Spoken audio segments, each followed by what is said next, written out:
Good morning, everyone. I'm Julia Terry, the Education Program Officer at the Pennsylvania Humanities Council. Thank you for being a part of Reimagining Community Engagement. This series is presented in partnership with PHC and the Office of Commonwealth Libraries and made possible by Library Services and Technology Act funds from the U.S. Institute of Museum and Library Services and funds from the National Endowment for Humanities, and viewers like you.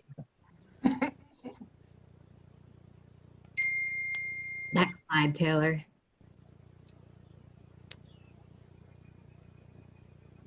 For those of you who were with us last time, thank you for joining us again. Those who are new, welcome. A few reminders: you'll be on mute during the panel to manage background noise, but please feel free to share in the chat and continue to engage and comment on what's resonating with you. Also, this session is being recorded and will be shared and made available to you and a wider audience afterward. This is the second of 3 events structured to provide a widening and intersectional lens, moving from personal to systemic and from local to national, as we think about ways to center equity and humanities in community engagement in this age of coronavirus and racial justice uprising and beyond. We hope this learning community also creates some networking opportunities, and we will be following up after this event with a list of all of your contacts. You can let me know if you'd like your contact information to be excluded from that list. Next slide. Last time we focused on the why. Why does this work matter? Why center equity and belonging? What does it do when we understand our communities and engage with community at the center? We use poetry to create a collective vision of belonging. You can see some of that in this word cloud. And for follow-up, we shared some tools and articles. I hope that some of you will feel comfortable to add to the chat any takeaways from the tools and resources that have been useful or resonating with you. Next slide. Today you'll hear from leaders and practitioners about what equity and humanities-based engagement looks like in practice, as they share promising practices and pitfalls from their organizations throughout the state. We'll also have time at the end for you to share some brief feedback, because again, this is a pilot learning project, and we're really excited to be working with Vivian Figueiredo, who is helping us to glean the outcomes and refine this process. Next slide. And now it is my honor to introduce our moderator, Michael O'Brien. He has spent more than a decade working directly with resilient yet underserved populations, including veterans, adults in recovery, returning citizens, and families experiencing homelessness. He's currently an Innovation Fellow at Drexel University's Lindy Institute for Urban Innovation. Mike is the founder of Human Nature, a consultancy working with nonprofits, businesses, local government agencies, and their employees to transform how they understand and support human development, interaction, and performance. In his bio, which I'll share a link for in a moment, along with the other panelists, you'll see he is doing even more great work in so many amazing organizations and in board roles. I first met Mike working at the intersection of community arts education and trauma-informed practice. Mike is every day inspired by exploring the science of our humanity, and I'm every day inspired by Mike. So welcome, Mike. It's really an honor to have you with us. Thank you so much, Fern. It's so good to be here. Thank you to Dawn as well and the Humanities Council for having me. Hey, everybody, welcome. I wish I could see all of your faces, but in the view I've got, I can't right now. But I'm excited for you all to hear from this amazing group of folks. That you've got a nice wide array of work, and you have some varying perspectives from different kinds of orgs and different types of positionality within community-based systems. When we're trying to think through and figure out how do we operationalize equity and justice and all these other larger ideas, trauma-informed practice, human-centered, et cetera. And so just real quick framing. And I shared this with the panelists. I shared this, of course, with Julia and her team, and then shared this with the panelists as the way I think for all of us to enter a frame that starts the conversation and then gets us moving into some of the nuance. So the frame that I use, and I actually, I submit this to all of you for your own use in your work and when you talk to other people. I use this with my clients a lot, and it's this idea that at a certain point, essentially the talking kind of ends, right? The training ends, the thinking about it ends, and then we have to do something with what we've learned or what values have emerged. And so the organizing question that I use with clients and friends or anyone else that asks me about well, how do you get X and Y done in the context of equity, justice, inclusion, all the words, diversity.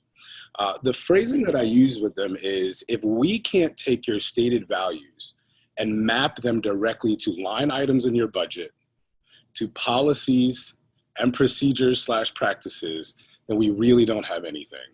We've just talked, we've shared some emotional resonance with each other, and we feel good, or we feel maybe even inspired or challenged, right? So sometimes it doesn't always feel good to take the journey of equity, even though it's necessary, right? And so again, if we can't map stated values, well, one, if we can't articulate stated values from what we've learned around and reflecting on our process and reflecting on our organizations and our culture. And then if we can't take those values and, more importantly, map them to line items in our budgets, to stated policies, practices, and procedures, then we legitimately don't have much of anything happening in the work of true equity, justice, inclusion, diversity, et cetera. And so that's the framing that I shared with the panelists, and they had such phenomenal responses that I encouraged Julia and the team to share bios with you, so we didn't have to take up 20 minutes of time talking about the bios, right? They all have incredible histories and work they're doing. And we can just kind of jump into the content and the conversation. Feel free to, please, like Julia said, drop questions in the chat box. She's going to be monitoring that for us, so it will not get lost. If you ask an early question, please don't try to hold on to it until the end, because again, I've had these conversations with everybody. So there's a lot of meat here. There's a lot of good things. So please don't hold it in, put it in the chat box. And yeah, we're just gonna get started. And I'll let the panelists introduce themselves by saying their name, where they're working, and what region of the state they're in. But again, if you want biographical, deeper material, please go to the packet that Julia and the team sent around. So we'll start this off by talking to Lindsey. Lindsey and I had our first conversation. She was the first person I was able to chat with, and I'm excited for you to hear about her work. So Lindsey, are you there? Yes, I am. I'm here. Hey, Lindsey, good to see you. Good to see you. Yes. So, Lindsey, that framing, right, around how do we take, values and equity and human-centered engagement and inclusivity and engagement and map them to our budgets, policies, and procedures, right? The idea of moving from the thoughts and the feelings and the trainings to the work. What has that been like for you, and where have the tensions been? Where have the successes been in some of your projects? Yeah, so good morning, everybody. My name is Lindsey Varner. I work at Cumberland County Historical Society in central Pennsylvania. If you know Harrisburg, we're about 20 minutes south of Harrisburg. And yeah, when we initially had chatted, Mike, I honestly didn't think about some of the work that we were doing in terms of this journey of equity, as well as putting it into a budgetary line item. And I love that framing of how to really think through what the mission of our organization is, what we hope to achieve, and how you tie that back into the budget. And I actually didn't realize we were doing that until I talked to you. And that's what I thought was so amazing, is making those connections. I had initially started at the Historical Society as the Heart and Soul Project Coordinator. And I think some of the resources that were shared from the last conversation tied into Heart and Soul with the community network analysis. And the basis of that was getting to know our community and really listen to community voices to make change within our region. And the Historical Society, I think, was very forward thinking in taking on this project as the fiscal sponsor. It is not something you would typically see a county historical society doing. It is focusing on what people want today and focusing on the future of the community and the change that could be happening in the community. And you don't typically see that with a historical society. Oftentimes we're looking towards the past and we're collecting stories and items for the museum. So it was a very forward-thinking understanding of history is happening all the time, all around us. And we could be using this process to be gathering what is going to become our history. And when we were doing the project, we started to realize as an institution, we had not had the best relationship with the community as a whole. And in particular, with areas of our community that we had just never engaged or done any outreach with. So the African-American community, the Bosniak community, there were no relationships that had really been built. And that took a reflection of, we had to ask that question of why. Why did we not have these relationships? And that's a big question for an institution that's been in existence since the late 19th century to ask, because it requires you to have the hard answers. And we made the decision, myself, some other staff members, the executive director, that we were just going to come out and say that, for the longest time, this institution was initially set up for wealthy white men in the region. And our collections have suffered because of that. And our relationships with the community have suffered because of that. And we took the step of creating what's now my position at the Historical Society, which is the Community Outreach Department. And I think that tied to creating the department, to looking at, our director essentially looked at our budget and said, we can create a full-time position with the intention of just reaching out and making connections in the community and starting to build bridges that had never been built before. And it starts with being open about why we haven't actually had a relationship with areas of our community. And I think that was a huge step for the organization as well as for our community. And it was one that we initially, I think, were hesitant to do and to talk about because we were worried what the backlash could possibly be. And in the end, we had people thanking us. We did a program, a colleague and I, called Telling Difficult Histories. And it was telling the difficult history of our institution. And afterwards, we had donors, board members coming up to us and saying, I am so glad we are having these conversations. And not just having these conversations, but they're being put into action within the community. And that was a huge step for us. Nice. Quick follow-up question. And we didn't talk about this, but it came up in something that you just said. And so I'm going to throw you a question we didn't talk about. And that's the tension or difference between being unsafe and being uncomfortable, right? It sounds like you guys had a lot of uncomfortable conversations, right? What was it like to manage that tension between uncomfortable and unsafe when, sometimes the feeling of being uncomfortable, people can park in the space of not feeling safe? Yeah. And I think in terms of being uncomfortable, I think it depended on who we were talking to. I got the impression when we started having these conversations and when we started gathering stories from the community and we realized that these thoughts were out there, our staff were thinking about, how do we better communicate with the public? How do we better tell the full history of our region, not just one viewpoint, but tell the entire narrative and start incorporating it? Those thoughts were happening within the staff and within the community, but nobody had said them aloud. And once one person said it aloud, suddenly the floodgates opened up and we went from kind of thinking in our head, oh, I don't think I should say this, to why the heck not? And we really, I think, moved very quickly past being uncomfortable and just going straight forward and saying, you know, you have to be a little uncomfortable sometimes having these conversations. But the first and foremost thing is admitting as to why this situation exists. And I think that was a big step forward for us as an institution. Nice. I love that. The idea of it's like liberty, right? Like being human with each other gives liberty for the rest to follow suit. That's great. I have some other questions I want to loop back around to, but I want to kind of just quickly get to everyone, because I think you raised two groups of folks, African Americans and Bosnians, as two communities that had been essentially made invisible to an extent. And I'd love to loop back around to talk about what that was like as a discovery process for the institution. So pause button and we'll come right back to you. Mary, are you here, Mary? Yes, I'm here. Yay, Mary. Good to see you. Mary, same question as an opener and introduction.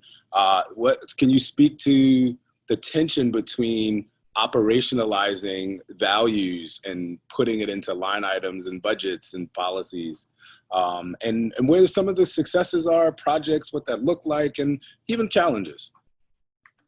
Well, thank you so much, Mike. I'm so delighted to be here. And I also really want to thank the Pennsylvania Humanities Council, Julia, Taylor, Dawn, and Lori for organizing this event.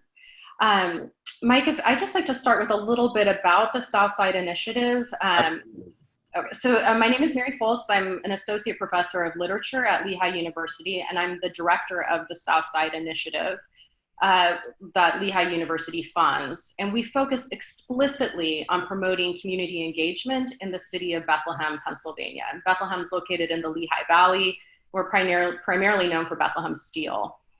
So in particular, the Southside Initiative's mission is, one, to create pathways for community leaders and organizations and academic partners to share knowledge across university and community divisions. Two, to improve democratic engagement around urgent civic issues for residents of Bethlehem, including institutionalized racism, sexism, homophobia, transphobia, housing insecurity, air pollution, poverty, I could go on, environmental health here. And our third goal is to design and implement projects that address these aforementioned, these pressing issues in our community. So as a professor of literature, I focus my tenure in this administrative position on the value of the humanities and arts for helping our community redress historic trauma and imagine and work toward just more equitable futures in Bethlehem. So with Southside Initiative, we envision a transformation of regional research institutions so that we may be of service to our community in applied knowledge production, and so that we might benefit community organizations by sharing resources. And that is the sort of focus, Mike, for your question. For me, is that our entire budget primarily goes to funding partnerships with community and organizations, including stipends for community members that have visions for transformative community engaged projects. So I want to just share 3 projects, since today we're so focused on the things that our organizations are working on. The first project I wanted to share was a partnership with Mock Turtle Marionette Theater and other theater professionals to produce a year-long series of events focused on the poet H.D. Some of you may know H.D. is one of the most important modernist poets from the US. She was in the early 20th century through the World War II period. She was a queer woman who engaged in relationships with many gendered people, including a really primary sexual relationship with a trans-masculine person. And H.D. was also deeply committed to critiquing colonialization and the slaughter and persecution of the Lenni Lenape people who live in the Lehigh Valley. And importantly for our community, H.D. was born and raised in Bethlehem.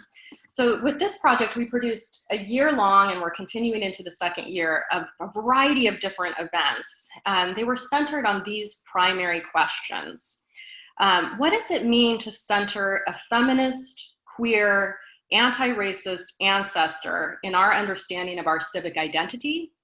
And how might her poetic works, her childhood memoir about Bethlehem, and her novels give us a way to grapple with the violent history of enslavement, the forced removal of indigenous populations, and the oppression of diverse women in our city? And our last question was, how does creative work, literary works, give us visions of equitable societies and call us to transform our civic life today?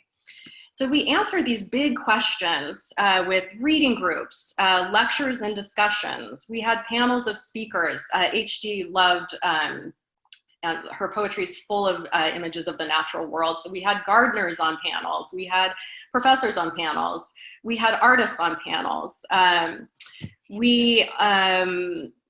We included different voices like spiritual leaders, librarians. We had school teachers from Bethlehem area public schools, and importantly, artists. And the series ended with a new and original play about HD's life that was embedded in these community conversations about centering. What does it mean to center a woman in our understanding of civic identity? So because historical narratives about Bethlehem frequently focus on 18th century white, 18th century Moravian ancestors, or the industrial heyday of Bethlehem steel and white working class labor history, women, African-American people, Latinx people, and indigenous people are decentered or really simply left out of dominant accounts of our past. They're really sidelined in our present. So for us, by exploring a 20th century feminist poet, we built widespread community engagement about the interracial history of Bethlehem, diverse women's contributions to building our city, and aesthetic visions of how our city might transform to address inequity today. And that project is still ongoing. We just received another grant to kind of keep that conversation going.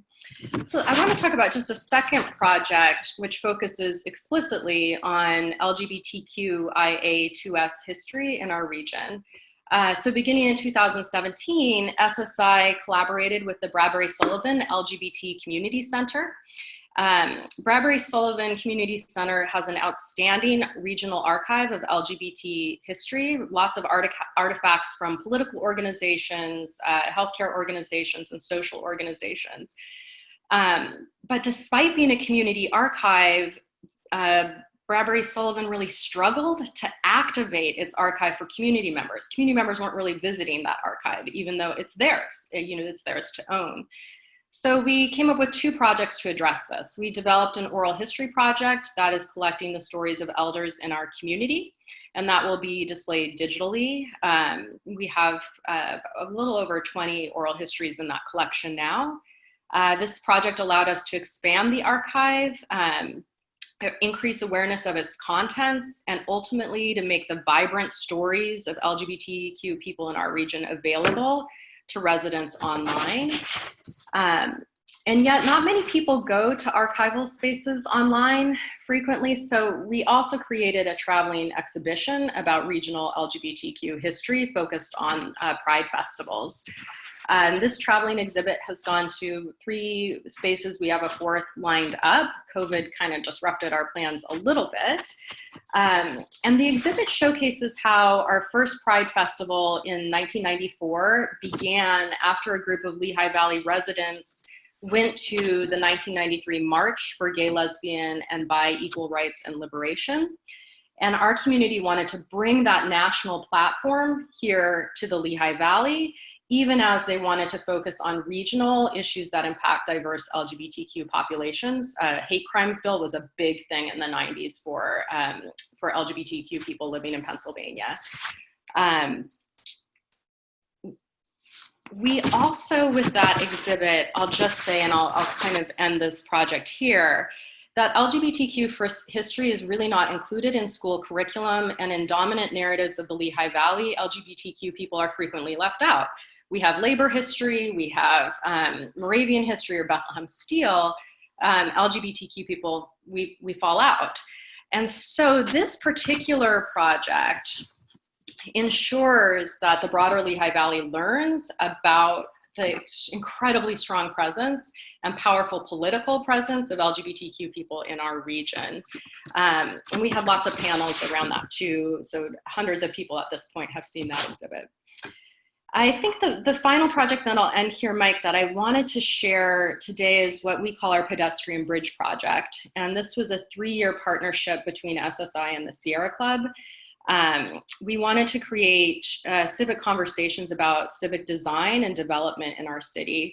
Too frequently, development is in the hands of moneyed developers or in sort of civic administrators without very much feedback from the community. So we spent 3 years developing community conversations about what we want our city to look like into the future. And we partnered with theater artists, which was just fantastic for this project because our community meetings were about creatively envisioning the city that we as residents might want to design. So they included a group painting where we all had a map of the city and we drew the kinds of things that we'd like to see in the city. We talked about how a pedestrian bridge might benefit our community, getting residents off of exhaust-filled bridges across the Lehigh River.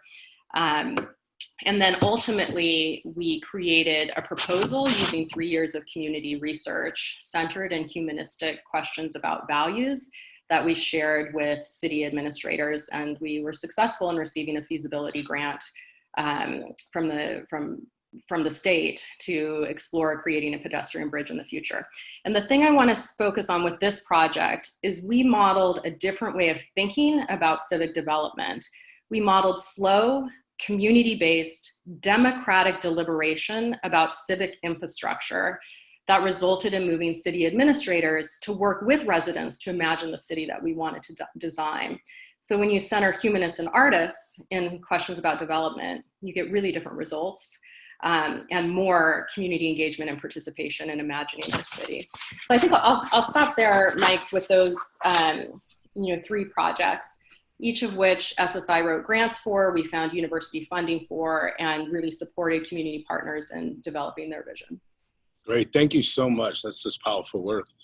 There's this great theme there around both visioning and, again, going back to visualizing or making visible people who have been rendered invisible by institutions sometime, right, or larger powers and systems. So I really look forward to exploring that question or that idea with you deeper as we go along. Marcus, let's bring you into the conversation. Good morning. How are you? I'm well. How about yourself? I am well, brother. It's good to see you. Marcus, so same kind of question, and I know you, or same framing, right? Moving from stated goals and values to mapping those values to the budgets and procedures and process when we're talking about equity and community engagement. And I know, what's amazing about your role and work, you shared with me that you're approaching in about, 5 days, your year mark? Yeah. In this role. So, hats off.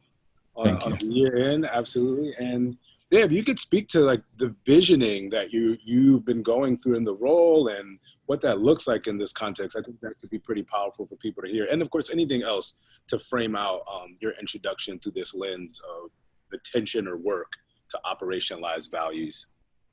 So thanks, Mike, and to all of you at the PA Humanities Council and leadership.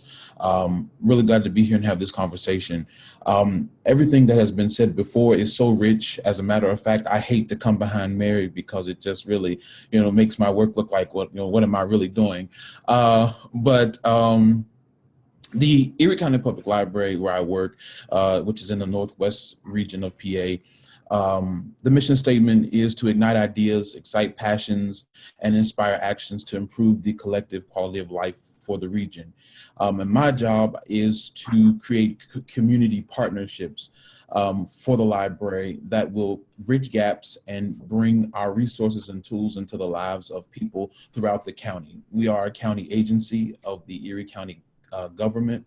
And I will say this, that my predecessor, she did an amazing job at setting up some things. When I go into certain places and certain rooms, they are already predisposed to the library. So she did a great job at setting the groundwork. What I'm finding is, though, in the community, People have a sense of what the library is. They have their own idea of what the library is and what it offers or should offer. And then we at the library, of course, have an idea of what it is that we should be offering the community. And so my task now is to create a strategic plan that deals with community engagement, highly emphasizes community engagement. And three of the questions that we are looking at going forward are our collections, our connections, and our capacity. And the reason why we are looking at those is because we're finding that we repetitively see people who aren't in the library, if that makes sense. We know who's here, we know who comes to the programs, we know, what kind of books are being picked up at the bookmobile. We know who we are delivering services to. Now we are trying to find out who we are not getting services to and why. And so one of the things that we are really, well, those are the three questions that we are really looking to in our strategic plan. We ask, what do our collections look like? What does the diversity of our collections look like? And how are we reaching people through our digital and online resources, as well as, the traditional book in the library. So we're trying to diversify our collections, our capacity. What do we have to do to offer relevant programming to non-traditional library users? What do we need to do to get people that we don't generally see in the library to the library? And what are our connections with community members who are oftentimes marginalized, or as someone said, sidelined? What do we need to do to connect with them? What do they need? And I think that a lot of times what we do as institutions is we give them what we think they need. But what I am finding in this role is that the only way to find out what people are looking for, what they need, is to ask them directly. What is it that they need? What are they looking for? What do they need from our institution? And so in the strategic planning, we have a series of community conversations lined up with various groups. And then we're going to open it up to a larger pool of community members to have conversations and talk about. There are a number of things that we can point to that we are working on. One of the biggest things that I'm most proud of is that we are working in what we have a heritage room here in the in our public library, and you can go there and you can use with your library card ancestry.com. You are able for free of no cost to you, and you can run down and find your heritage. You can do a litany of research on Northwestern Pennsylvania families. What we find is that there are not a lot of African American families or history that is localized there. So we are working now to put together a archive for the Northwestern Pennsylvania region that will feature African American history for the region. So that's a big project that we're working on, and we're looking to bring in a archivist and preservationist to put together those archive pieces, and as well digitize them so that they can be featured and accessed around the world. So those are things that we are looking to and working on that speak to how we are envisioning and reimagining how we engage with the community. Nice. I know you said you didn't feel like that was a lot, but it's a lot. Okay. It's a good lot. It's a good lot. And I really appreciate you sharing those questions, particularly the three things you talked about: collections, connections, and capacity. Number one, I love alliteration, so I'm all about it. But two, I just think that is such a centering point. That's such a clear thing across so many spaces in the arts and humanities, not just the library, that many of us need to think about, because we all do carry in the arts and humanities spaces this history, right, of making in a region or within a sector. And so I love the idea of interrogating collections, connections, and capacity. That's powerful. I do want to get Selena in, and then Marcus, I do want to wrap back around to something we talked about in connection to identity and representation, for sure. She had some powerful things to share in that space. So thank you so much. Selena, certainly last but not least. I'm here. Yeah, good to see you. Thank So you. Selena, you already know the framing. Take it away, do your thing. Thank you. It's super cool. I'm like, I want to be a lifelong student. Like if I could just be in school and that's my career, I would love it. So it's great to hear what y'all are doing. And now I'm excited to learn even more about what y'all are doing too. I'm gonna share my screen just so we have something besides our beautiful faces to look at. And it'll make sense as I'm talking. So my name is Lena. I'm based in Lancaster City. And I say city specifically because often when we think of Lancaster County, we think of like the Amish culture and like sight and sound, but the city is like sort of a little bit more south. And it's small-ish, but we still have all of the same like big city problems or blessings, I would call them. So my family is from the Bronx, but I spent every summer in Lancaster, so I consider myself a born and raised Lancastrian. I grew up in the south end of the city, and a lot of my work in community-based arts is kind of being an in-between person. I think Michael used the term mitigator, also collaborator, whatever. So most of what I do, I have like my personal practice, and then I have a practice where I'm invited often by Lancaster Public Art has been my longest partner. Lancaster County Community Foundation has also been a partner, and independently doing pop-up workshops or doing these sort of large-scale community-based art projects. Sometimes they end up as a mural or like what one would normally think of in terms of public art, and sometimes they end up as like just a funky thing that we did together and created a sort of public or communal memory. So I'm going to talk a little bit more about the work that I've been doing for the past 2 years. This would have been year 3, but with COVID-19, we're not really able to engage in the same way, so we're trying to figure out what that looks like. But for the past 2 years, I've been working in the southwest end of the city in Culleton Park, formerly Farnham Park. I grew up knowing it as Water Street Park.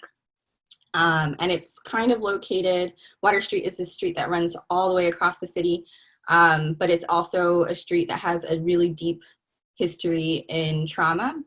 Water Street used to be, it's called Water Street because it used to be a stream that fed into the river and was used by the indigenous folks at the time just as like a waypoint, and then by the colonizers as sort of a trash dump, and now is sort of running inside of this tunnel. The stream still exists. So I love that history, and I think it's really important because of what it carries. And then sort of in the 80s, 70s, 80s, 90s, it became a site for sex workers and people dealing in alternative economies to conduct their business. And then there were raids and really sort of traumatic ways to remove those sort of quote unquote undesirable folks. The south end of the city is super segregated. If you haven't read How Racism Takes Place, I highly recommend it. It's one of my favorite books that really outlines what redlining looks like and the persistence of those practices. And we often don't think about it in the sort of northeastern part of the state, but it's very much real. Especially in Lancaster, we still are grappling with that history. So in a place like Water Street, where the boundary is so clear and there's literally the Water Street Rescue Mission in a warehouse that kind of creates this barrier between the neighborhood on the southwest end and then everywhere else, that history still feels very much alive. And we haven't really done much to talk about it outside of just, you know, the conversations you have on your neighbor's porch or the conversations you have with friends. So the opportunity came up. I was serving on the Lancaster Public Art Board at the time to hire an artist. We were really trying to move away from what we call plop art, which is just like, I'm gonna make a cool statue and then just put it in a community because it looks pretty. But instead saying like, what does the community actually need or want, and how can we creatively solve that problem while creating public art? So we were thinking, what if we have this opportunity to reconstruct the park? It definitely needed it. A lot of our parks throughout the city had been on the schedule to be reconstructed, and that particular park was just always sort of at the end of the line. It looked exactly the same as when I was like 10 and used to visit it. So when this opportunity came to reconstruct it, we thought maybe we would hire an artist to do some of this community engagement, figure out what people want to do, and made the mistake of just thinking like any artist can do good community-based engagement, and quickly realized like, oh no, this takes a lot of time, and also not everybody's good at it or wants to do it, and that's totally fair. Like, it's just admitting that you don't want to do it. That's the hard part. So I offered to do at least one project, and the image that you see here is from the sort of trial pilot project to see if it would be worth having maybe an artist doing community-based engagement and then an artist doing these design pieces that are sort of from these community-based engagements, figuring out what the community wants, but then also just very practical. Like, we don't have a lot of trees, we need more shade. How do we make cool looking shade things? So I did this Love Notes to a Park project during Open Street, which is when we shut down Water Street, the entire length of Water Street, and it becomes this like big giant block party throughout the city. And I don't think I have a picture of the full thing, but I invited people to write on these old recycled linoleum tags a note to the park. You can also write like a criticism of the park or what you wanted to see in the park, but it was a total free-for-all, anonymous if you wanted it to be.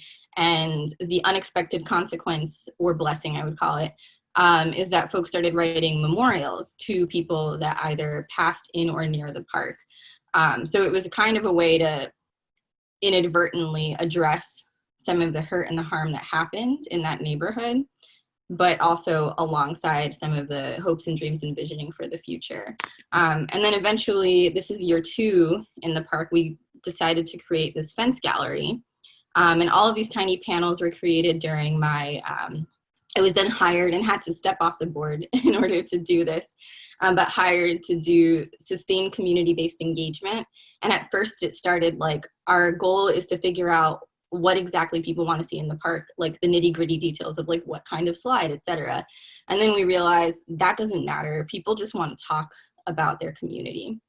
And I kind of had a hunch about it being from the neighborhood and understanding how gentrification works and understanding that at the same time as this park is being renovated, there was a sudden sort of influx of income due to the Lancaster Housing Opportunities Partnership got the 2 big grants that became part of this larger revitalization project. And some people were rightfully feeling like, why now? And am I included in this, even though myself and my family have for generations been fighting for attention, for recognition, for fixed curbs and trash cans, etc. So why now? Is this for me, or is this just so I can move out and then like more desirable people move in? So that was a tension that I had to grapple with for sure. And part of it was also understanding, I think Marcus, you may have said this, and someone else mentioned that slow intentional work. I think Mary did too. So my fiance and I, who's also an artist and photographer, decided rather than doing these like one-off things or having traditional town hall meetings where people tell you what they think you want to hear, it might be better for us to just show up and have art supplies and see what happens. And the fact that the city and other organizations that I was able to collaborate actually was willing to invest in that and not like want us to have this really strict schedule or want us to come out with this sort of grand piece or like magnum opus at the end of it was really encouraging. And I think that's one example that leans into some of what we've all been talking about, like how do you match those, how do you say like we want to work on healing trauma in a neighborhood, or we want to work on addressing gentrification, but then you don't know how to match or like put funds to it. It could look like hiring artists to just talk to people, because ultimately it's those conversations, I think, that lead to really amazing stories or things that you didn't even know about the area. So we ended up deciding that something like a mural was really important because of the history of that area and sort of not honoring the history of the peoples that have passed through. But also if the park was going to get shut down after we had these amazing sort of every weekend being there making art together, and then all of a sudden it's all chained up, that's another traumatic sort of forced removal. So the first year when we thought, construction. So we thought that like after that summer, the park would be renovated, and then we would have this mural of people's faces from the neighborhood with the words on the bottom here, are there responses to the prompts this neighborhood is? That would be like a great sort of living document and a way for the neighborhood to really be like watching over the construction process. And in one like maybe not an extremely friendly way, like keeping an eye on the city that's redoing the construction, but also reminding people like this is what you're doing it for. So this is the first iteration. It was temporary, partially because we had a hard time convincing the wall owner that it was a worthy project to get behind. And the panels were really old and falling apart. So it was like, okay, if it's a wheat paste, it's gonna wash away. It's not gonna harm anything. We like our historical brick in Lancaster. So folks were also like, oh my God, the brick, is it gonna get damaged? And we were like, no, it's literally flour, water. It's okay. And then we had submitted this actually for the Americans for the Arts public art. Oh man, it's the public art something. Someone on this call probably knows. It's like their public art network. And got recognized for the top 50 public art projects last year. So that was really encouraging to see something that felt really like down onto the ground on the earth, really collaborative with the people in that community, actually get recognized as like a worthy project. Not that we need it, but you know, it feels good. But it did end up helping us do round 2 of that mural project, which is a more permanent installation. And we were able to convince the wall owner to buy brand new panels, and helps like some other neighborhood companies supplied the paint. And my job at Franklin and Marshall College is my like bread and butter job. Allowed me to do all of the printing. So we took new photos of people in the community. Some were repeats because they loved the project so much they came back the next summer and were with us every weekend when we were out in the park. But this time what I really loved was that we were able to bring the panels to the ground and invite people to write a message or a vision for what they wanted to see in the future of the park. We were also blessed with that second year. I think repeat visits are really important as a community-based artist, especially if it's a summer program. Like you build all that trust for 3 or 4 months, and then you have like another 3 or 4 months of space. And for some folks that are used to people flying in, doing a good project and then leaving, that kind of triggers another sense of trauma. So we had to basically start from scratch the next summer and convince people like, no, we're doing this for real. Also, the construction's delayed, so part of my job was relaying that information.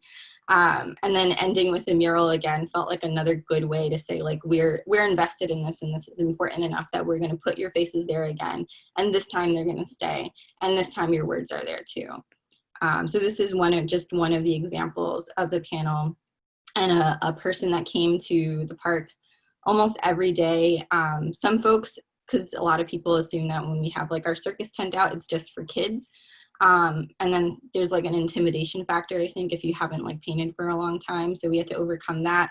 But then some folks just wanted to help. So he helped set up our chairs. That's how he started. Then he helped set up the chairs and tables and then sat there.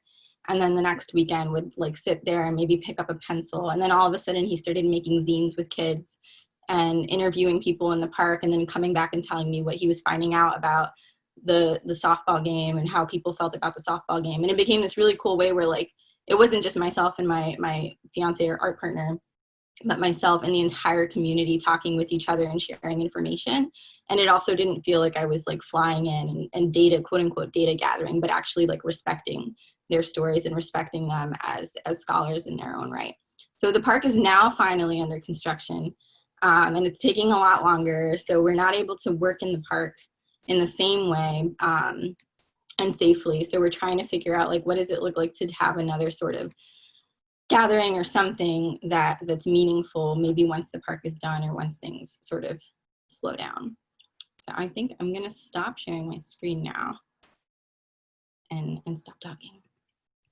Wonderful, that was beautiful work, man. This is such a brilliant panel. The curation here is just fantastic.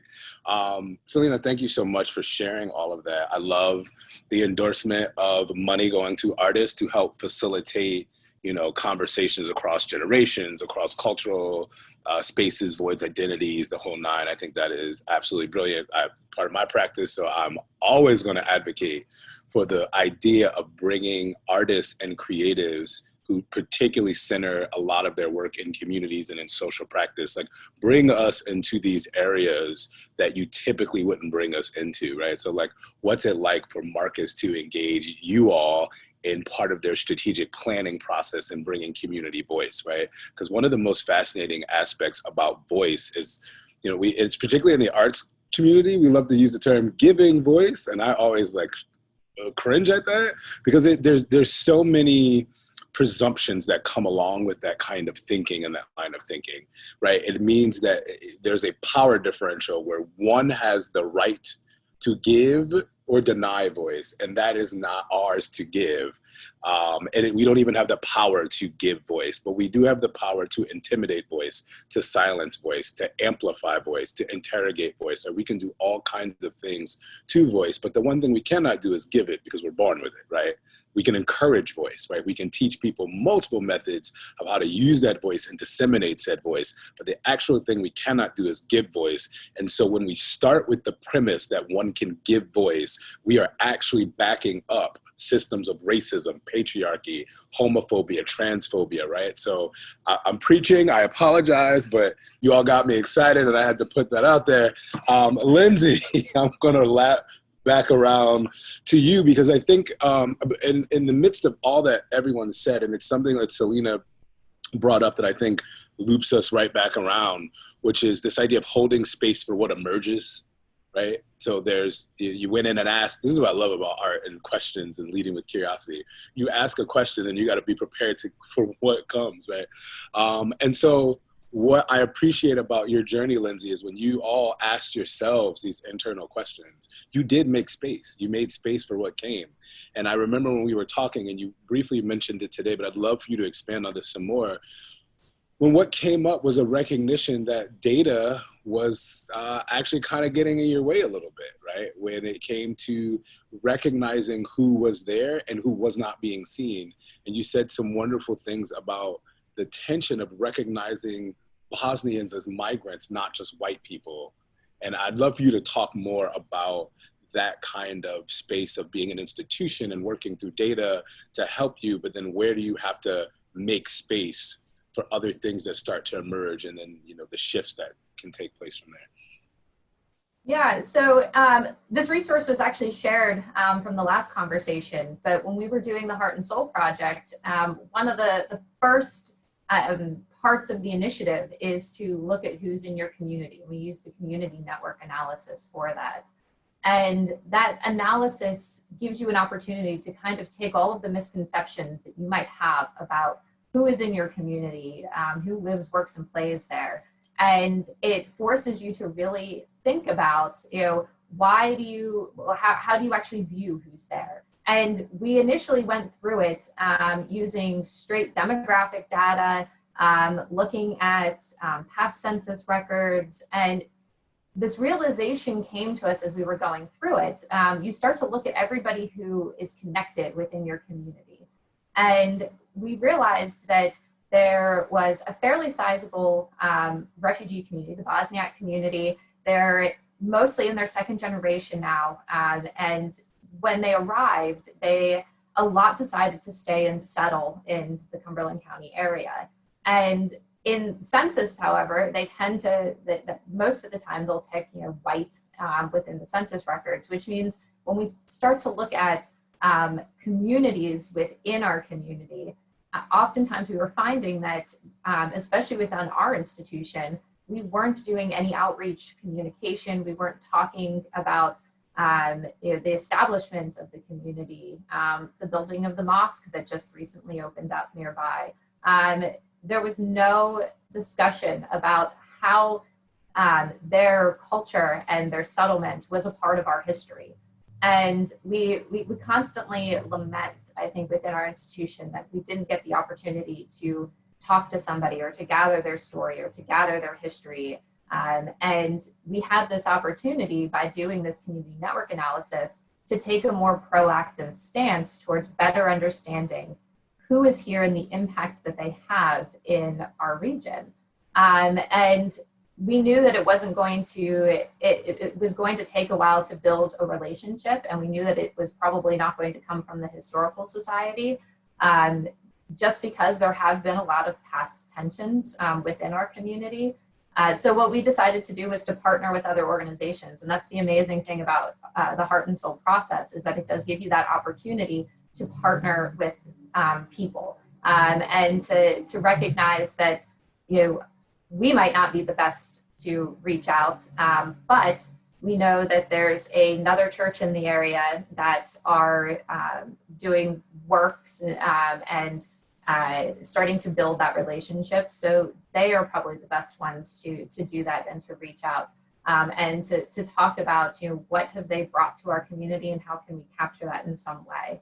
And this realization of, what we have lacked in collecting in the past really hit home for us when we were gathering stories with that process. And the best example that we have really is the African American community in Mount Holly Springs. We started gathering stories in Mount Holly, and I was told over and over again that I needed to talk to Harriet Gumby. And I remember calling her, and she was very suspicious, didn't want to talk to me, basically said she's not interested in telling her story. And it in that same kind of fashion of how we had to make connections in the community to build that trust, I talked to a borough council member who talked to the pharmacist, and the pharmacist knew Harriet really well. And the pharmacist essentially vouched for us and for the project that we were doing, and said, sit down, have a chat. You don't have to be recorded. And it took 3 visits, and Harriet that let us record her story. And that story has led to an incredible preservation project. The Mount Tabor Church was established in 1870. You could walk into it today if you. It is exactly how it was in 1870. It's a beautiful site, and we had no record of it at the Historical Society, and that was kind of our aha moment. And I say this all the time when I tell this story: shame on us for not knowing this existed. For not knowing that there was an African American community there, that there was a church sitting in the woods with everything inside. And when I say everything, we opened that door and there were pews. The hymnals were still on the pews from the last service. There hadn't been a service since 1970. The chairs were still there. Everything was still inside the church. It was incredible. And we didn't know it existed. And we're the County Historical Society. But community members knew it existed. And we started to realize that there were still congregants who lived in the area that had moved back to the area, that there was a rich history that nobody had recorded. There were histories that were done on the borough of Mount Holly Springs. Not a single one of them mentions the church or the African American community. And so having that conversation and starting to recognize, well, if we missed this, what else are we missing? And how do we have to build the trust to start having those conversations? And I think, Marcus, you might have said that this idea that people think that they know what's right and what is needed in a community, but you actually have to go and talk to the community. And that is the only way that you are really going to make long-lasting change. And we've started to build our programming around that, realizing that for the longest time we were producing programming and just kind of assumed people would come and we would change these relationships in the community. And we realized that that's not how it's going to work, that we have to go out and be doing this work. So between the work with Mount Tabor, partnering with community organizations that on the surface seem a little odd for a county historical society, but are completely necessary to do in order to really make change in the community. We were very lucky, thanks to a grant with PHC and the PA Council of the Arts. We're doing a project at a cemetery. It was the African American Cemetery for the greater Carlisle region. And it was turned into a park in 1970. But they left all of the bodies in the cemetery. So there's a passive area of the park, and that is essentially the cemetery. Recent research that we've done shows there's about 660 people buried on that site. And there is very little recognition that that is a cemetery. Kids ride their bikes through it all the time. They put a little ramp in there. And we were able to do a project to start recognizing this site. But it was all done with the descendants leading it. They came up with the ideas on how to actually start to recognize this site and how they would like to recognize that site. So leading with the community, and I think the most important thing for my job is often just taking a step back and recognizing that there are others who probably are better at making those connections and leading these projects, and that is really how we're going to start to build trust within our community.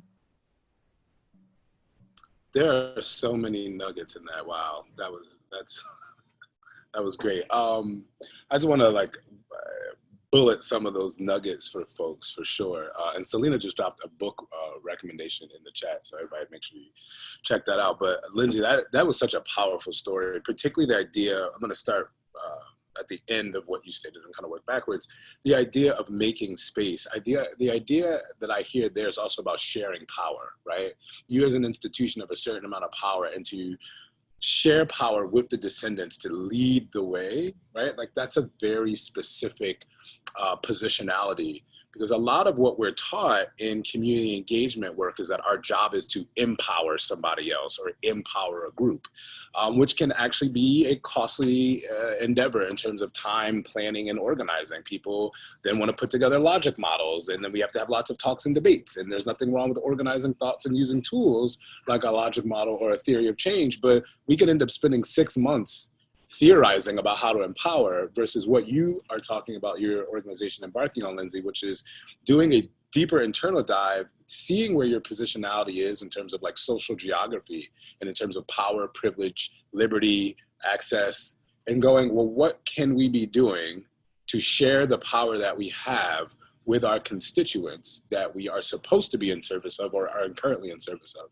And I just think that I'm not saying that the two are antagonistic to one another. There's a way for them to work beautifully hand in hand, but it is much easier to theorize about empowerment and power than it is to actually back up off of a thing, interrogate oneself or one's community, one's organization, and then see from there where you can do a twofer, right? Where can we start sharing power at the same time that we are organizing our work with a logic model or with a tool that helps us streamline how we get to where we're going. I just wanted to put that out there because I heard that in the work, and I think that's important for people in the context of organizational culture and change to really sit with. But there were so many other great things in there, Lindsey. Thank you so much for the work you're doing. On a personal level, I really appreciate that. Mary, I want to jump over to you. Oh man, I wish we all could talk for like 2 hours. I just looked at the time. Mary, I would love for you to talk a bit about the role of an institution in partnering and partnerships, and what kind of benefits can an institution bring? Because sometimes people don't see a university as a partner in a community engagement endeavor, right? Yeah, it's kind of like ivory tower thing on the hill, particularly when dealing with issues of power. Universities typically have been a space that's heavily segregated in a number of ways, not just racially segregated, right? So yeah, interested in your thoughts there on how institutions, noting and owning that kind of tension could be of an asset to artists or other folks in community engagement. Sure. So I just feel so excited about the panelists' projects so far. And maybe one way to answer your question, Mike, is I think each of us, Marcus in the library, Selena with public arts, and Lindsey with a historical association, are really centering community desires.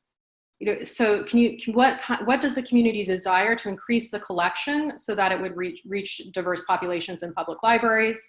How can a historical association actually center diverse communities and become their historical association, that they take part in building that collection, in narrativizing that collection, in creating memorials for their communities that represent that history? And with Selena, oh my gosh, that beautiful, beautiful art project, really centering civic design. What do community members that utilize that park want it to be?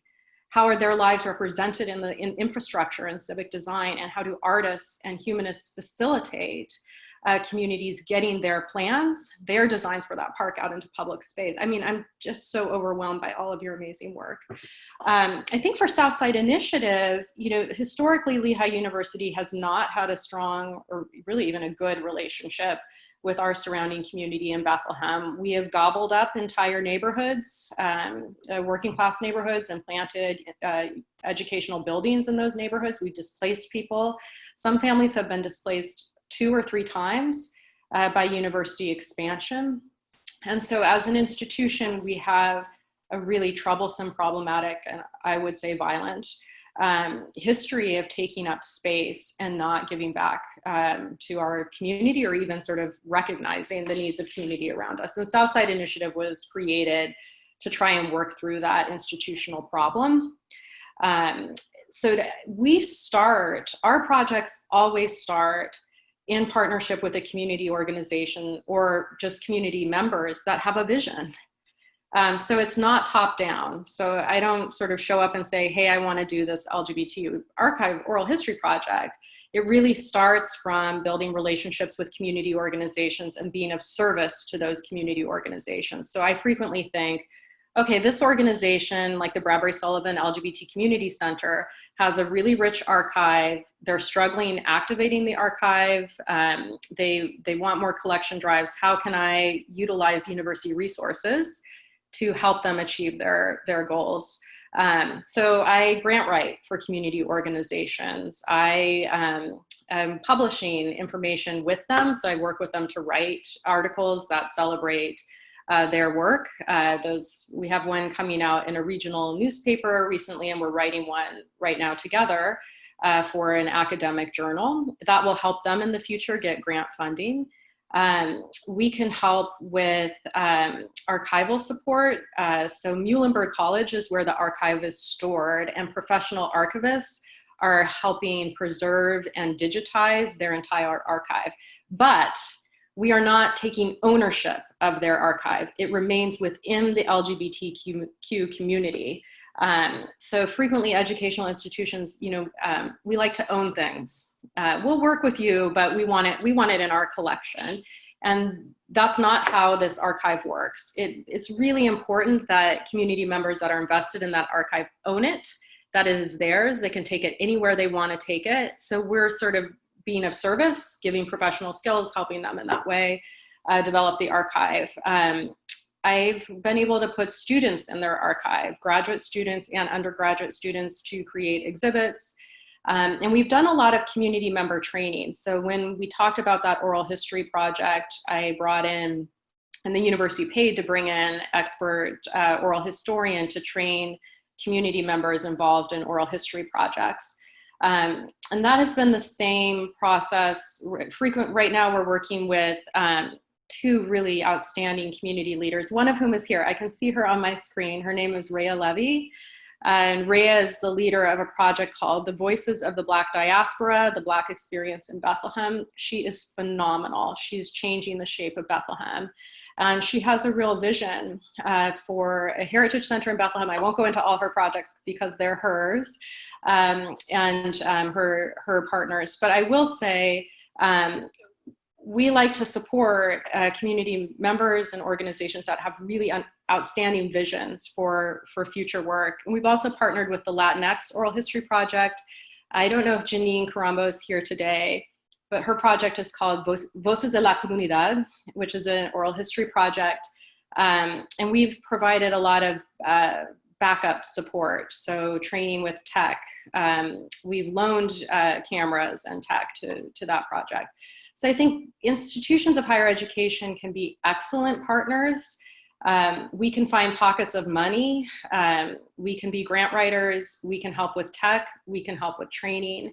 But anyone who's here that works with an institution of higher education, I think it's really important that we center community desire and center community members in project design, and we see ourselves as the backup team, as the people that are, okay, this is your vision. How do we help that? How do we help you sort of meet that vision?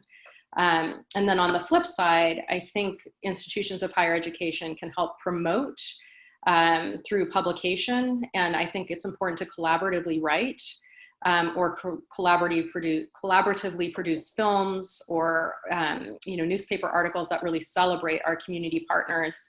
And my goal always is, how do you get funding to people that are doing great things? Like, how do you pay people for the work they're doing, especially if it's community members who are volunteering their time? So I think that kind of publishing, writing grants can be a great way to ensure that artists and community leaders are getting funding for their outstanding projects that are building civic engagement. And in Bethlehem, at least, people like Rhea and Janine and others are really changing the face of our city. And we're really happy to partner with them. Nice, wonderful. Thank you so much. controlling my follow-up questions. So much meat. You guys are so great. Marcus, I'll jump over to you. When we talked, I wrote down a quote. I wrote down quotes from all of you that I am happy to share back with you if you are at all interested in seeing them. But I want to share this specific quote from Marcus. Marcus, you said, "A point that touches home for you in the work is that when you become informed and when you know that things like trauma have happened to the community, when things have like adversity have happened to members, that you believe your next step should be something in your programming and in your work that speaks to that for those individuals." I found that to be extremely powerful. And I wanted you to expand on that a bit for folks in the context of people seeing both their identity, and not identity just in terms of racial identity. Our experiences are a part of our identity, right? And I'm interested in what it's like to think about identity and representation both inside the organization as you're building out the strategy and in reflection of the people that you are trying to service.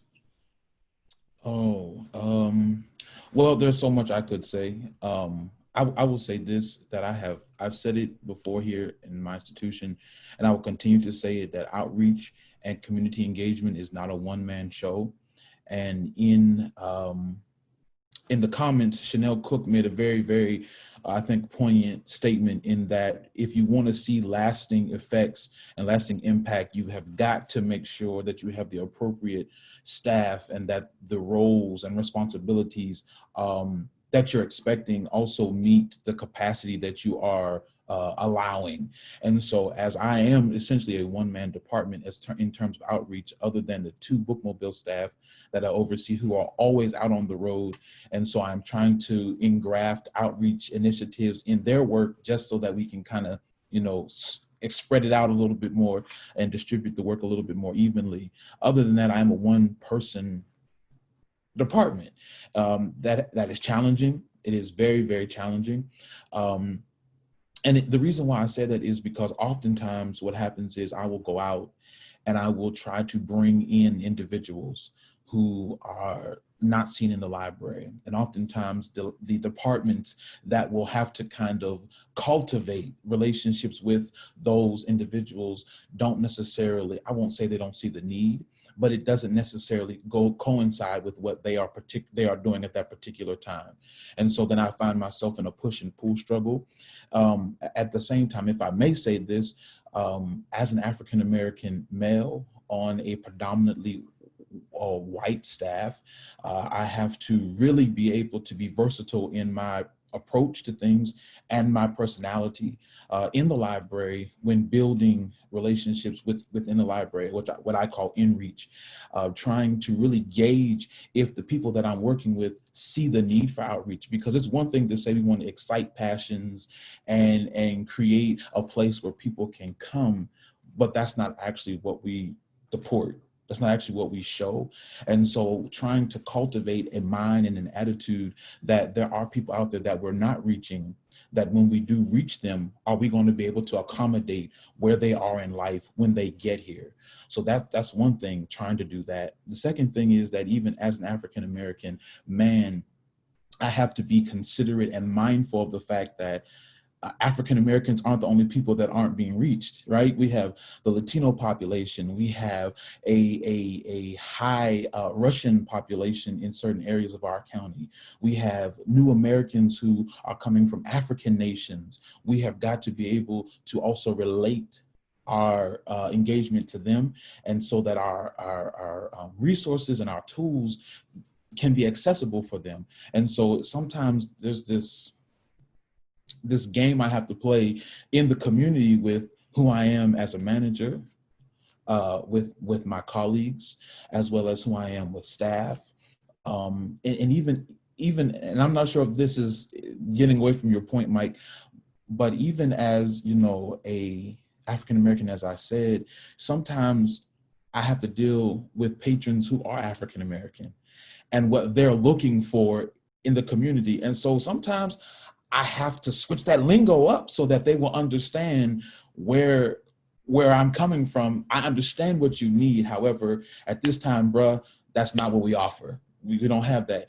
And then I have to step back into managerial role, professional Marcus, to speak to the staff. And so it's very versatile. Or sometimes I have to be in the county where there are people who support racism and they support injustice and equality. They don't see a need for, you know, they believe separate but equal is appropriate. And so it is challenging sometimes. And so when you're reimagining this community engagement in terms of an institution, I think that it is very important that the entire institution play the role and do the work of engaging and outreach and really assessing the needs and the resources that will be allocated to that effort. I hope that was a good answer. That was straight out the park, bro. That was perfect. That was absolutely perfect. So many nuances in there, particularly around identity, of your own, the community. Again, I hope the listeners are thinking about visibility, right? There are so many ways that people are rendered invisible, often by big data sets or just because of the way we're socialized to one another based on larger power structures and systems that, you know, in this moment of civic unrest are becoming very, very visceral, very palpable, and very forward. So I appreciated all of your answers, and being able to translate, right, between groups and different positions of power, the whole nine. So I really appreciate all that. Selena, before we jump into Q&A, you are going to take us home here. I have to admit, I'm really disappointed the panel is coming to a close because you all have such great things to say. So Selena, you, just like everyone else, I wish you all could have been on the phone with me with these folks. We had such great conversations. So you said something about loving your user. That struck me. I loved it as a design guy. And you mentioned this, you had a statement of what does empathy look like in practice? And I think that idea of loving your user and figuring out what empathy looks like in practice is a wonderful way to tie up the panel in this moment. Could you speak to how that looks in your work and how that might reflect in some other people's work? Sure, yeah. I think that loving your user comes from, so like I have my community-based artist hat that I'm wearing. Sorry, my dog is making really odd noises. I hope it's not coming through. Hey. Okay, she's good. I'm so sorry. I have my community-based art practice that I do in the city. I have my like personal visual art practice, but I also teach design thinking at Pennsylvania College of Art and Design in their continuing education. I believe they just changed the name of that program actually. It's like the Center for something. I'm sorry, Natalie, if she's on this call, that I forgot the name. It recently changed. And at Franklin and Marshall College, I co-teach classes in design thinking. So one of the tools that I've been thinking about is like, how do we incorporate design thinking, which is usually like a very engineering, like Stanford business school kind of thing, and much more tech-based, but how do I like marry that with my community organizing work or community-based artwork? Because what I love about design thinking is this idea that the human is at the center, the heart is at the center, and you're not designing what you think is best for a person, but you're taking your time to fail fast and fail forward and figure out what your user actually needs to make their life better. And I don't like the word user, but we'll roll with it because that's the language we have. But I think part of it, there were a couple of notes that I had made in terms of what we were talking about. And I think you, Michael, brought up this idea of voice and like who's allowed to speak. And one of the practices that I try to adopt and model is it's not about who wasn't allowed to speak or who's silenced, because those are real things that are happening, but it centers the dominant culture that's doing that work to a person, but rather who has been speaking the entire time and is just not in the convenient frame that we are using as a dominant culture. And how can we like just expand that frame a little bit and acknowledge that there are multiple perspectives, that there are contradictions. And I think that leans a little bit into this conversation around code switching that we're kind of sidebar having on this in the chat, but also what Marcus was talking about in terms of like, I've often gotten in trouble. I also serve on the school board for the school district of Lancaster because I'm not cheerleading all the time for an institution, or I'm not cheerleading all the time for the person that hired me. But as an artist, I understand that like things can't get better unless we critique the things that aren't working for them. And that's part of what I love about design thinking is it's not yes, but it's yes, and. Like we can love our project and acknowledge that it's blatantly racist and figure out what the future of that thing could look like. Or we could hate our project, but acknowledge that there are parts of it that worked really, really well, and then iterate on those. So I think it takes a lot of trust building, not just between myself and the community, because I think certain communities understand that because they're living it and they're doing it all the time. But when you're talking about foundations and you're talking about like trying to convince a grantor or trying to convince the city that like, just let me mess up a bunch of times and we'll figure it out together, that's really, really hard. And it's like, I've been doing this work for maybe like 7 to 10 years. And it's only now that we're starting to get like, it's like, oh, it actually works. Or, oh, some of it works and some of it didn't work. And that's okay, because that's part of the process. And I think about the language piece too, where like, if there's not a diverse body of people, and not just the racial ethnic diversity, but language diversity and access and ability diversity and gender, sexuality, etc., and not just like in the posters that you're putting out, but those people are present in the events that you're putting on, in the programs and who's running it, then none of that work really matters.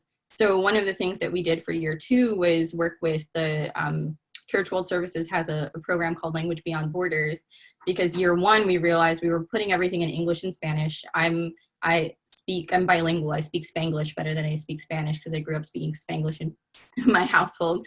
But it works for me to communicate with people on the ground. And that's part of my code switching practice that I try to keep. But then at the same time, if our community has like 30 plus languages, because we have a high population of refugees in our community, and I need to also acknowledge their needs too. So working with Church World Service, one of the things that we established really early on in year 2 was we're going to put as many languages as we can fit, or whoever's represented in that immediate neighborhood on the flyer. But then I also have to have interpreters on the ground with me, because if I convince them to come out with a flyer and then I'm still the only person there speaking English and Spanglish, that's a lot. I've just lied to them and have broken their trust. So that was really important as well. And that's like also investing dollars in extra graphic design, because that takes a lot of space, and in having interpreters on the ground, and being okay with the fact that even if those interpreters were there and people that spoke Swahili were not there that day, they should come back again the next time, because it takes repeat investment and repeat visits for any of this to work. And there's just like one anecdotal story that I feel like kind of ties everything together that we've been talking about. So like I grew up in Lancaster. I wrote my thesis about the Latinx community in Lancaster City because I wanted to write about my community in particular and try and really outline what I remember seeing and honor that history of like creative placekeeping rather than placemaking that's often like top-down stuff. And I felt like I was like, you know, an expert in my community and finally like getting paid to do things in my community, not doing it for free and like roughing it. And had this bright idea in Colleton Park that had these like grills all around near the place where I usually set up the tent to have maybe like a cookout style thing and just like bring a bunch of burgers and hot dogs and put them on the grill. And I was like, maybe that'll be a way, this is pretty early on in year 1, maybe that'll be a way to like sum up everything. We'll just like eat together, like food brings people together, all these things that are drawn from like my scholarship. And I brought it up with a person who had been coming regularly toward, it was like sort of in the middle of the 3 months that we were there. And they were like, oh no, don't do that. And I was like, why? Like, and trying to like pitch it to them. I was like, this is a fantastic idea. Like, why wouldn't you think that? And they were like, I don't think you understand that people use those grills as toilets. And nobody is going to eat your burger if they know that somebody like took a dump in that grill. So even like as a person who is a member of the community, I can make mistakes too. But what was really important was like trusting the person that had been coming and just like painting with me that whole time to give me that valuable information that maybe that cookout would have been terrible. I would have like made a bunch of people sick. So it just reminds me of the ways that we sometimes assume things about a community, even in like those really tiny ways. And we come in and we're like, oh, but they didn't take my chips. and they didn't talk to me. And it's like, maybe there's something else there that we have to interrogate or critique and be okay with the fact that we failed a little bit. And that was just an investment to do better the next time. I hope that answered your questions. That was such a beautiful answer, and what a great, I love stories bookending everything. So like either at either end. So that was fantastic. Thank you all so much for, one, just sharing so much with me personally when we were on the phone chatting to get prepared for this, and two, for all the gems you brought today. You should all feel extremely proud of yourselves. Good job. I'm going to turn it over to Julia, who's going to man the Q&A for us. Or man, that was very patriarchal. It's going to operate Q&A for us. Thank you. Thank you, Mike. So I've collected a few great questions. Two of them are similar, so I'm going to combine these as kind of a two-part question and then pass to Mike in case you want to speak to this at all, and then the panelists. The first part is, how can we talk about equity and inclusion when leadership denies or fails to open their minds that covert institutional racism exists? So that's one question. And then a similar follow-up to that, someone was asking if Marcus could speak to this, and I'd love to hear from other panelists. If we find that our budget is not being utilized in the way it's intended to support the communities that need the resources most, how do we have those conversations with our directors to make sure the money is being implemented properly? It is frustrating when those at the top have trouble taking accountability to the highest extent and spread our specific anti-racist vision and services that reflect that. So those are similar about kind of what is the role of leadership, how to get leadership to be actionable and accountable for this values aligned work. So I think you said that someone said they'd like to hear from me. So I'll start by saying, to be honest with you, this is the first time I've ever worked in a library. And so I've become acquainted with a lot of the operations. I have to be honest with you, the director that I serve under is very forward and very community minded. So we don't really have an issue with allocating funds to the community. However, the issue that we're having with a capacity, if you will, as far as staff is concerned in outreach, is in my situation, a county issue. We are a county agency, so that is something that will have to be approved at that level. He can't just say we're going to hire 2 new outreach staff for you. So that's something that would have to be worked out. What I would say is that hopefully you could go to your director and lay out some of the reasons as to why you feel funds are not being properly allocated and some of the areas in which you see there could be an improvement. I can say that my director, he loves a good plan. You put a great plan together and show that these are the things that we could be doing. These are the people we can be reaching, that we are not reaching. And if we allocated X number of dollars, we could get this done. I think that would be a great place to start with the conversation, as well as talk to the people colleagues that you work with. I know if I were to take my adult services colleague manager and the children's services manager, and we were able to come up with a plan to say, this is how we can together with all of our budgets individually put together a plan to affect change in the way of outreach and community engagement. I think that he would be very, very happy to see that collaboration, number one.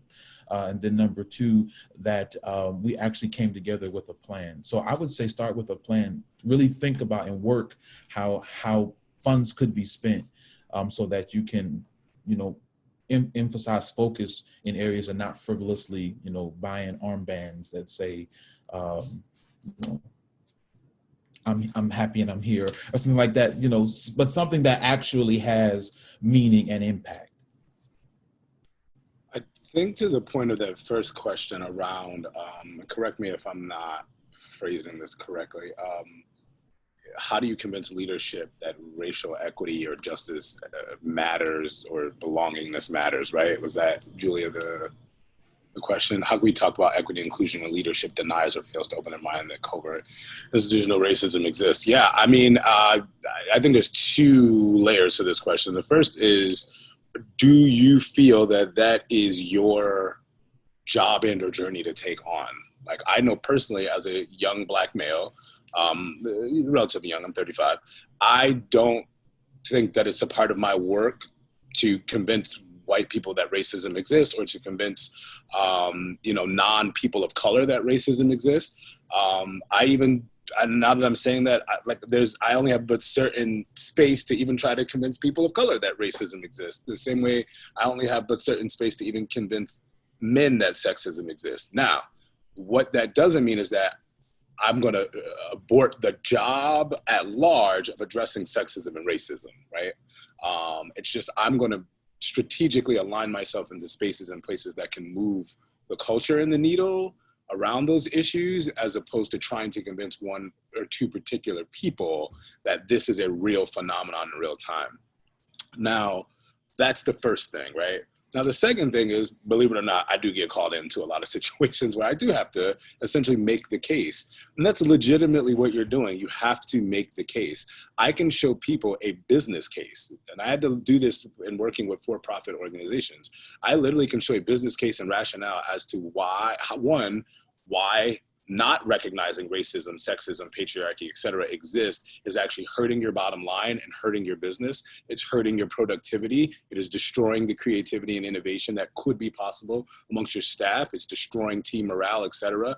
And I can put valuation around it, the real numbers, right? This isn't hocus pocus. These are real numbers, right? I can speak to the body and the damage of racialized trauma and biological stress and talk about that as a feeder into those other issues I just named, issues and other issues like presenteeism and absenteeism. So absenteeism is missing work. Presenteeism is not being able to show up in the fullness of your skills and index of your traits and character in the context of the work. So you're there, but research is showing on average, most employers are only getting 25 hours of good work out of an employee. That means there's 15 hours times X amount of value at loss per employee in everyone's organization, or in a lot of for-profit and not-for-profit organizations.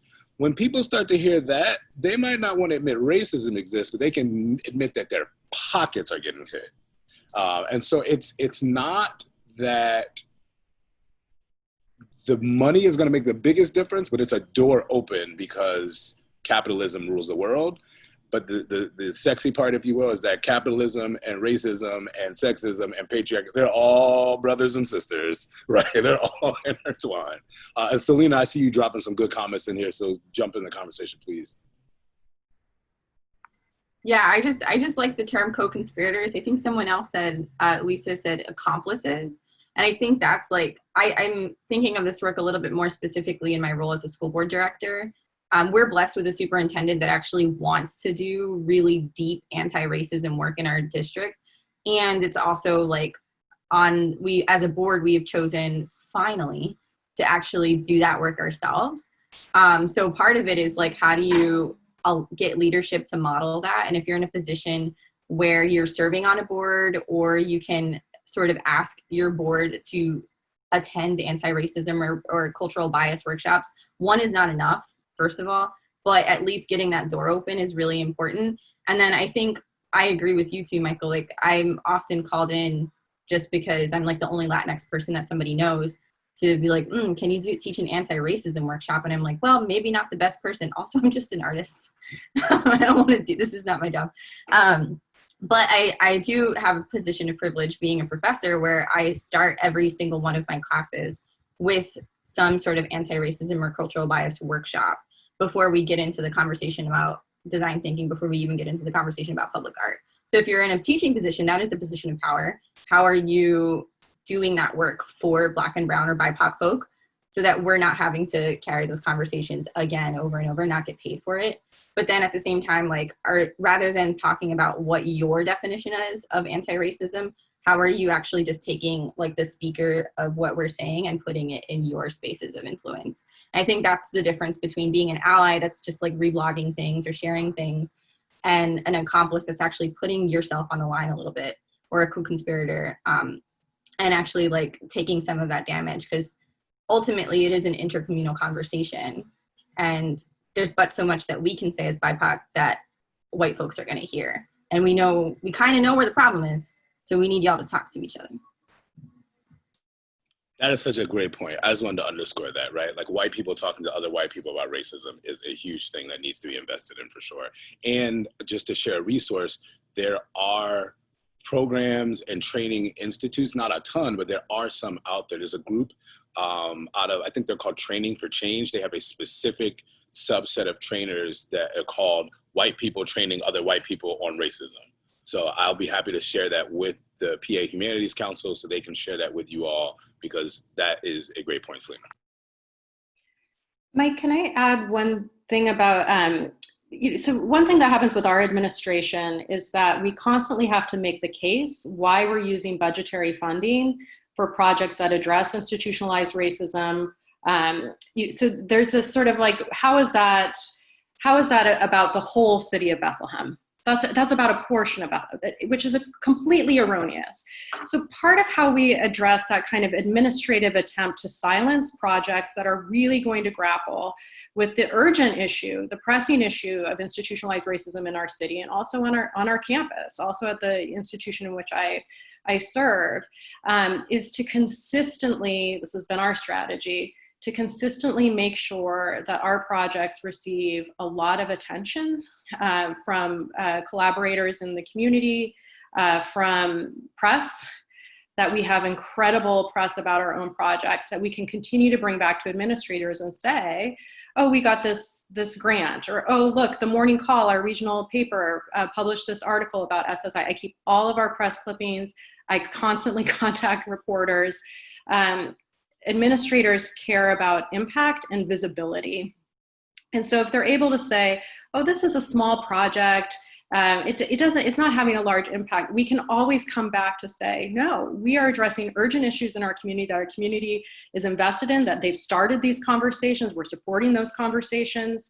We're finding funding for projects that are addressing racism in our community, and homophobia and transphobia, and kind of intersecting forms of oppression. And we're making a splash. It's really hard for administrators to deny if something is really working for the organ. You're getting a lot of attention for the transformative work that you're doing. You know, when Selena shared all of those photos, you know, I kept thinking, like, that's the kind of record keeping that matters for us and in our organization when we're trying to convince people that this is transformative work, necessary work, and that it, you know, that humanities themselves are artists like Selena are creating spaces for transforming our community in really powerful ways. So I'll just add that there. Like, sometimes you have to go outside of your institution to get the accolades, to get the attention that then you can push in administrators' faces and say, you need to keep funding this. This is starting important conversations that we need to have in our institution, and that we also need to have in the larger regions in which we live. If I can just add, I know we probably need to move on, but I would just like to say too, that in my work, I have also learned, one, racism is very real. I've known that most of my life. I know that racism is real.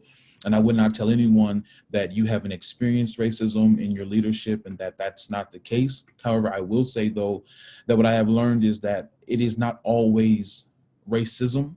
It is not always that individuals are against people of color, but more that they are immune to the things that people of color have to deal with. There are a number of gentlemen that I work with who have never, or if have been stopped by the police, and if they have been stopped by the police, they don't fear. I was driving down the highway coming back from Pittsburgh visiting my mother, and I saw a state trooper. I instantly was gripped with fear. And I don't know that some of my colleagues have ever felt that, but it isn't that they don't think that it's a real thing. It's just that they have never had to deal with it.